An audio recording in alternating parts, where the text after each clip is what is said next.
Tuesday night in Jerusalem saw massive anti-government rallies take place, with police using crowd control measures on protesters who defied orders to follow social distancing regulations.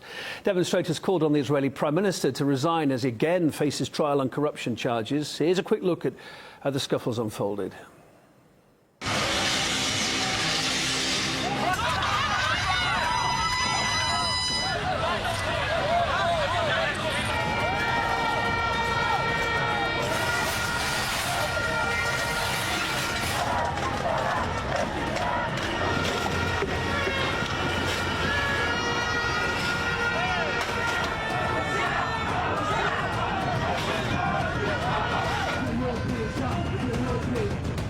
Well, thousands of protesters tried to break into the Prime Minister's residence in Balfour Street in Jerusalem. They were carrying torches and they set trash cans alight and also threw objects at police and journalists.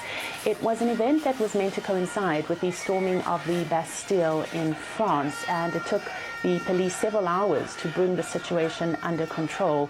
Now, the protesters consider themselves part of what is called the Black Flag protest movement, and their goal is to see the overthrow of the Prime Minister Benjamin Netanyahu. They're against his continued governance. Many of those who were out on the streets are people who have been suffering the effects of COVID-19. Many have lost their jobs, many are out of work, but they say it's not only the pandemic itself that the Prime Minister is not got a grip on. Essentially, they want to see him gone from power. They are fed up with his corruption. This is what some of them had to say. There's a good chance that the people will realize that there is a leader dragging us to a dangerous place. This is why I'm here, and I hope that in the coming demonstrations others will join the protests. All groups must unite every day, not just once a week, to protest, and in the end he will go home.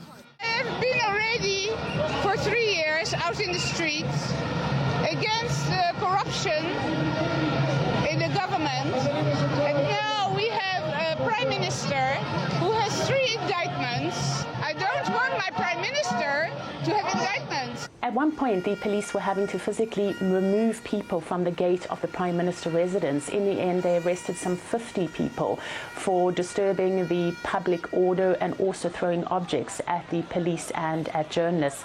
The protesters issued a statement in which they said that the Prime Minister should act responsibly, and they called for him to do so by resigning. They also say that the current coalition is doing nothing to improve the lives of ordinary Israelis, least of all during the time of COVID-19.